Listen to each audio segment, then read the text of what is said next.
Hello, ladies and gentlemen. Welcome to the April 18th Impact Review. I'm taking to church today. We, my brothers and sisters, have truly been given a gift from the TNA leadership. Not what I'm saying God, but since I'm not Christian, it's not the point. I'm saying it like this because this was actually quite a good show, ladies and gentlemen.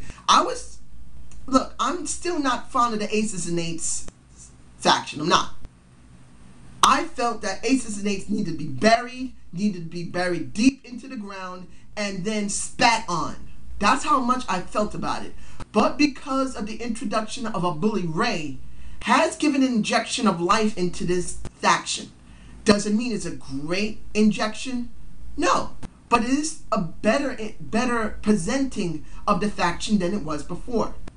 And I'm going to get rid of as much Aces and Eights stuff early. I know I would rather just skip it throughout the night, but the way the show was structured was not that bad. Yes, they were prominently there, but I didn't feel it was totally 100% overwhelming. Things were done to promote their storyline, yes, but it wasn't that bad. So let's get on with the opening of the show. Now, at the very opening of the show, you see a video package of a Devon with the heel twins, as I call them. The Garrett Bischoff and the Wes Briscoe. Basically being told, you better get this done, don't fuck around. Now, I wish to say this before I get into the match with Garrett Bischoff. I've said this before and I'll say it again, and it's true. Comparing a Garrett Bischoff to a Wes Briscoe, it does look like Wes does seem a little clunky when he walks around the ring. It does seem like he's still a little bit awkward still while being in the ring. But he's a much more stronger talent than a Garrett Bischoff. Wes Briscoe, to me, feels like a mid-carder. A possible good mid-carder with proper training. A Garrett Bischoff looks like an undercarder. He does. There is no way to say that he could be in the mid-card. He really needs to be in the undercard. Now, when you see the contrasting differences in their styles and even in their look, you can see that a Wes Briscoe is over a Garrett Bischoff.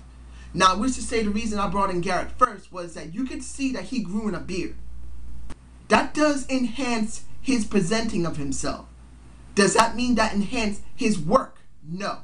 Because when you see in this match, Wes looked way better than Garrett. Between Wes and Garrett, the heel twins, compared to the cyborg, the great Olympic gold medalist of Kurt Angle. Kurt Angle, great guy. Yeah, right. Let me give it to you like this. It was a standard handicap match. There was nothing really special about it. One very nice spot was the double German suplex. That was the best spot for me. Seeing Kurt suplex a German suplex both on a Garrett and a Wes was actually quite nice. I enjoyed it. The match itself was a standard handicap match. There wasn't nothing really spectacular about it.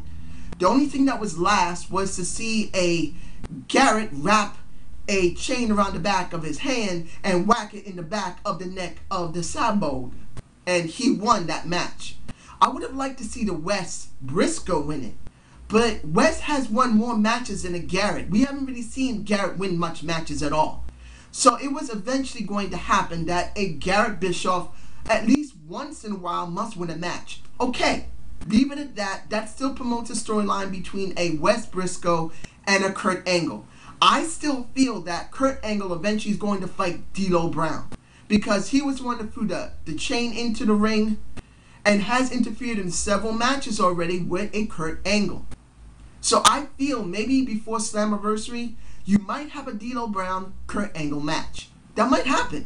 And that won't be a bad thing. We don't see D'Lo Brown wrestle much at all. Now, after the match was over, the promo segment in the ring, it was a Anderson who spoke. It was not Garrett, it was not Wes, and it was not D'Lo Brown.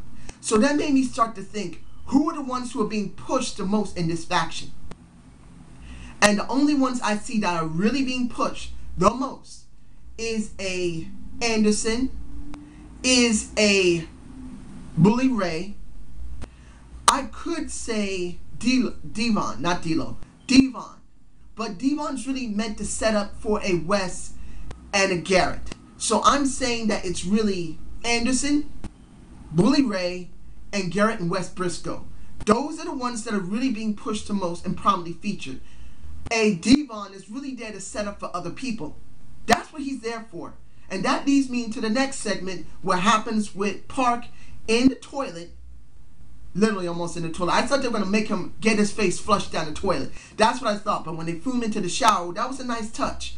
When he was in the bathroom, in the showers, talking, and then a Devon and a Bully Ray is there, that made me feel kind of strange. I didn't know who he was going after at first, until I realized what was going on with a Bully Ray. Because Bully Ray was not dealing with him directly. It was Devon. So that match between a Devon and a Joseph Park is being set up. This is what this is for. Devon's not getting over here. He's setting up for someone else, which is a good thing. I don't want to see Devon get over. He's not a bad talent, even if he is quite old. But really, the person that needs to be put over here is a Joseph Park character. And they showed him getting his ass kicked.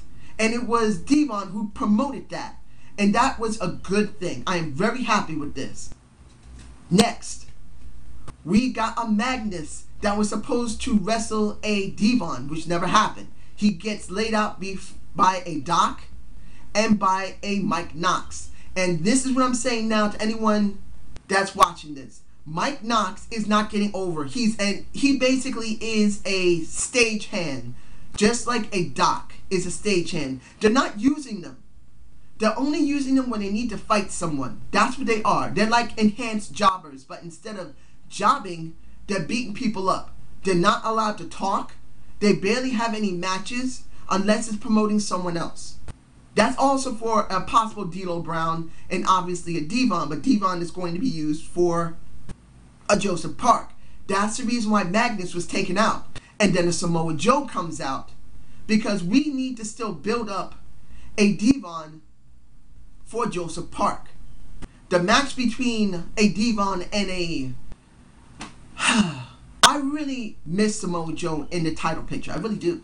I miss him.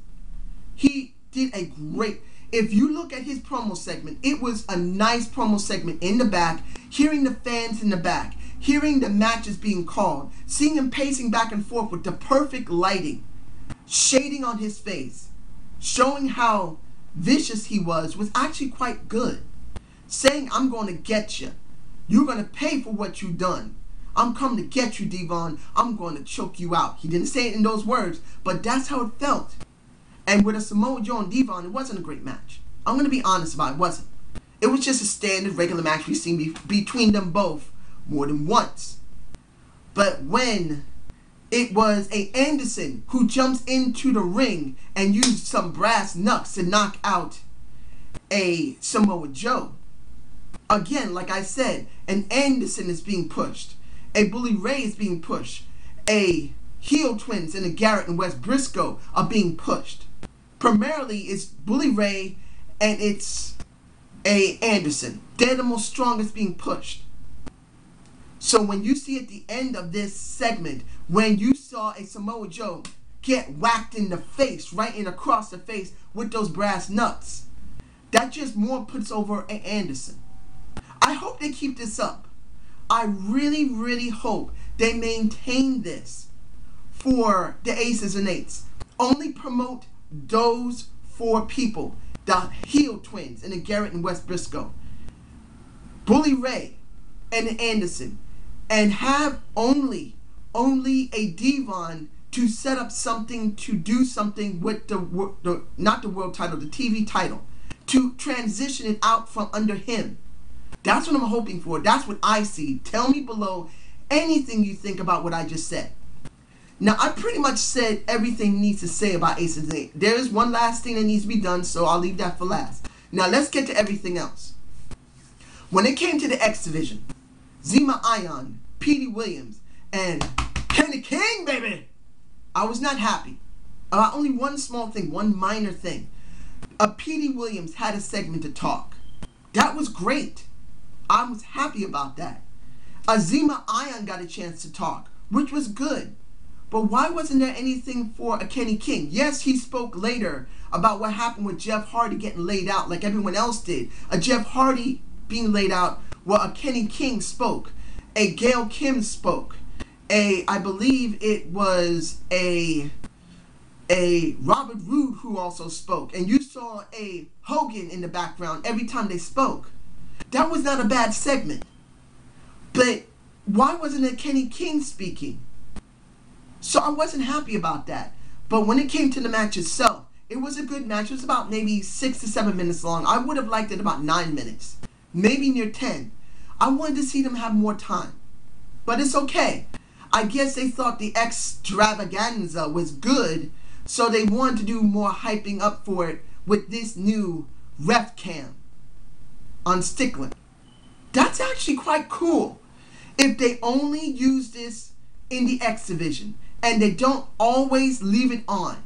If they do little, kind of like what happened in Formula 1 where you can see, and I know there's a lot of people not in the Formula 1, anyone who's watching this who's in the Formula 1 or NASCAR, where periodically they let you see in the cars to see about the turns and about the drivers and about the speed. That's a good thing to do in racing. So adding this into wrestling is actually very cool. From periodically, let these guys wear these funny hats. Let them show periodically in certain scenes about the wrestling. Up close and personal. It's actually better than Raw Active. I'm telling you right now, if anyone thinks I'm wrong, tell me below. I don't mind being wrong about stuff. I'm still a novice at this, and I'm doing pretty well. I believe I'm doing decently well in these reviews. I still botch. I still forget things. Not any different than anyone else.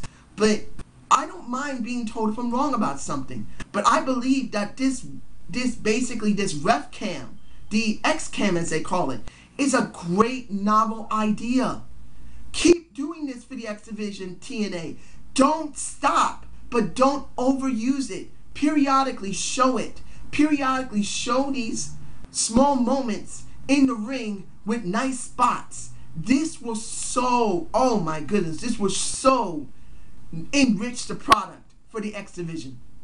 Do I still feel, and I've said this before, I was very worried about the X Division doing these triple threats all the time. I was worried that they may overutilize it. Do I still feel like that? Yes, I do. I understand anyone else who loves the X Division, who's watched TNA way longer than me. I'm not going to lie about it. I have not seen a lot of TNA from 2002 all the way to now. The farthest I saw was maybe about 2009, maybe a little bit of 2008. I got a DVD of Genesis 2006. I watched that. I loved it. For me personally, I'm not greatly really informed about all the X Division and the knockouts and everything like that. There's no lie about that. But I do believe that the way that they're doing this is actually quite good. And I hope TNA continues doing something innovative like this. Now this moves me into the knockouts. Now before I get to the match, seeing a Velvet Sky injured is actually quite good. I don't know if anyone else feels that way, but I believe that's the right thing to do. Because you have the men having these type of segments, but we rarely see women have it. So seeing a Velvet Sky who has some nice boobies, she's not an ugly woman, she's pretty and everything like that, seeing her talk about her knee and it being blown out or about to blow up was actually a good touch. Will she be prepared for Mickie Jane? Will she be prepared for a Miss Tessmacher or Tara or anyone else if it wasn't for this match that's coming up that I'm going to talk about? Would she be ready or not? This gives it's not a great amount of suspense, but it does give you a hint of it. So I believe they're doing something very good. Now the Miss Tessmacher and Mickie Jane match. It was what I thought when it came to the ref. When we saw last week with a Terrence Terrell and a Gail Kim that a ODB would be the ref, I said there was a good chance she would be continue reffing. And that's great. Let an ODB be a ref. She's a big woman. She's not someone that can be bullied around. She can get away with whatever she wants. So, she doesn't let anything get away that she doesn't like. And that's fine. Leave ODB there. They're not doing much with her. So let her be featured. Periodically, maybe once every 6 months or something, let her wrestle. or what, every 3 months or 6 months, it doesn't matter. Let her wrestle then. So the match itself, good. Like the X Division match was good. I wish it was longer. The Knockouts match was actually longer than the X Division match. I could be wrong about the time, but I think it was at least 8 or 9 minutes. At least. And it was a good ass match. Unlike seeing a Kim with a Velvet Sky, where Velvet's not that great of a match with those two. A Terrence Terrell isn't that great yet in the ring. A Tara is good in the ring, but she needs a good partner. But a Mickie James with a Miss Tessmacher was actually quite a good physical match, and the crowd was actually into it. This is the first time in a while that I've seen a women's match, doesn't matter, TNA or WWE, that was good. I was actually interested in hearing it and seeing it because the crowd made it more interesting. Tell me below what you think. And I thought I saw teases of Mickie James possibly turning heel, getting pissed off. Now, by the end of it, yeah, she looked like she went back to normal, but it was interesting. Now, seeing a Mickie James win was great. And if anybody wonders which one of those beautiful women would I choose, a Mickie James or Miss Tessmacher, I was actually debating about it. I didn't know which one I really wanted at first, because Miss Tessmacher is a beautiful woman. She's lovely, sexy, so is a Mickie James. And preference, I mean, one has a great set of boobs, but not a very big butt. One has a nice butt, but not very big boobs. Both of them have beautiful faces. Both of them have very sensual voices. It's hard to choose between them. I would just say maybe a Mickie James, because I've seen her longer.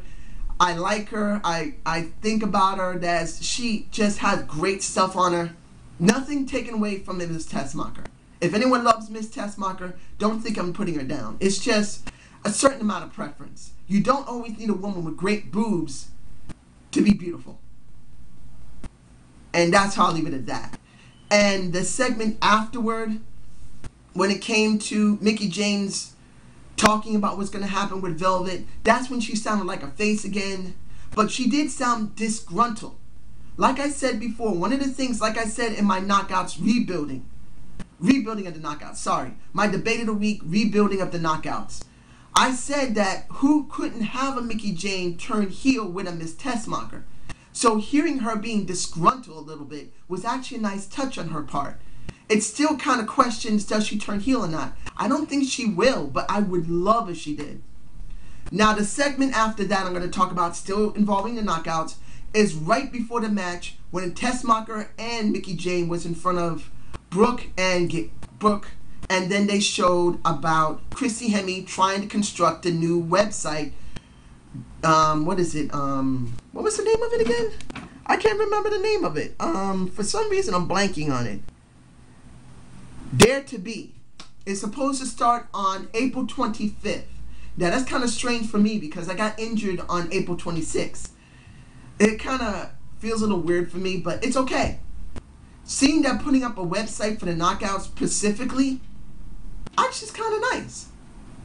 I'm actually quite happy they're trying to promote the Knockouts more. Unlike the WWE that almost does nothing with their divas, the Knockouts are getting their own website. Maybe you might get something more from them. But I did feel very upset about this segment because she did talk nice about Miss Tessmacher and Mickie James, no problem. But when Miss Tessmacher talked to her about her problems, about what's going on with Bully Ray, and the Knockouts are behind her, it was nice on Miss Tessmacher's part. But the problem here is that Miss Brooke Hogan's not been allowed to talk. Hearing that he's a jerk from her is not enough for me personally. Now, I've said Miss Impact more than a few times on my reviews has shown her love for Brooke Hogan and believes that she's being underutilized. And I agree with her. I would want more out of this, but they're not promoting it. Maybe later they'll do something with her, but I don't believe they're doing anything with her now. She's an afterthought. And I feel really bad about that. I really do. I don't like it. You got someone who could really put other people over, even if she's not good at it. But it doesn't happen. It doesn't. So that pisses me off. Now, to move on from that, to go to a Matt Morgan. Ooh. The beautiful tease of a Matt Morgan. This could be a nice thing if they do this right. Seeing Matt Morgan talk about how a Terry Hogan or a Hulk Hogan has been messing up, and 1, did not make him his #1 contender. 2, choosing Bully Ray. 3, believing Sting, who's now not there, who stabbed you in the back, as basically that's what he was saying. And then letting your daughter marry a piece of shit. Didn't say it directly, but that's what he was saying. You need to do the right thing. You need to do the right thing, Hulk Hogan. You need to do the right thing. You need to do it right. In other words, put me in. This is another tease that they're trying to promote a Matt Morgan. The blueprint, baby. The blueprint being injected into this.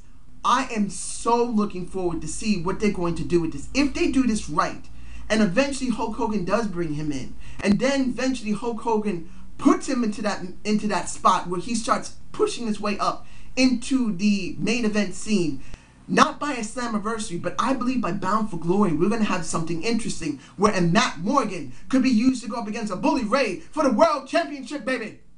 That's what I'm hoping for. I am begging from TNA for that. This would be great. Continue teasing this TNA. Continue teasing a Matt Morgan, showing the mistakes of a Hulk Hogan. Show him with Hulk Hogan. Show Hulk Hogan showing more interest in saying, you know, this motherfucker, I hate his ass, but you know he's right. He's right. And then start showing he sees him more, and then go into that. That's what I'm hoping for. Now let's move on to the thing that I love the most out of this show. That leads into the final thing of the show. The segment between Dirty Heels and Bad Influence. This was gold. I ate this shit up. I loved it.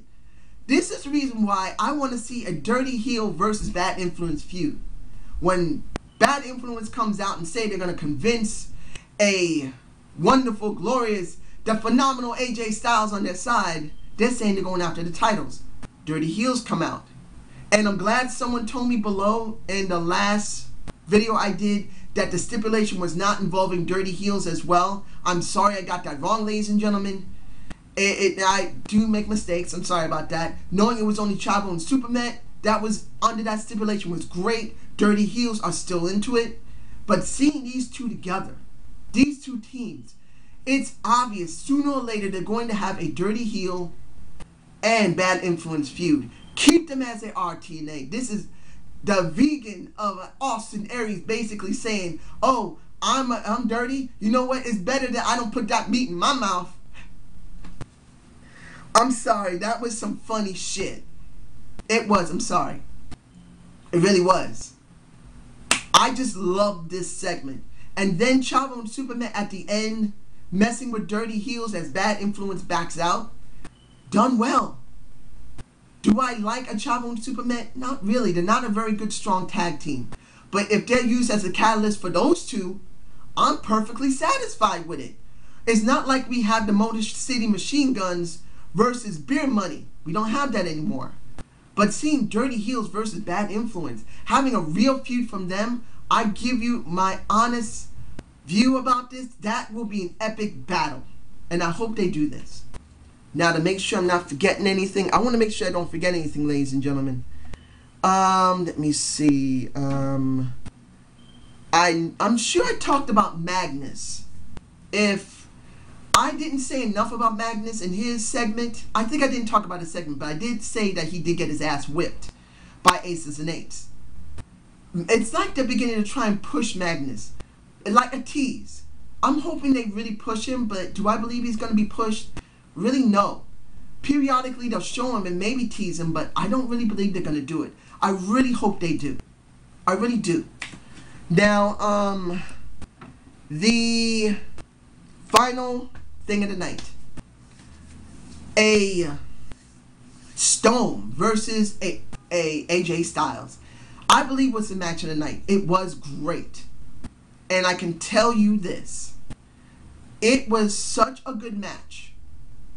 That could have been pay-per-view quality. It was a good match. Seeing a AJ Styles not wanting to go in the ring in the first place and then is thrown in by a Storm. And if a Dick Storm sees this, baby, don't worry. Your boy, your cousin, a James Storm is going to get back into the title picture and he's going to kick ass, my friend.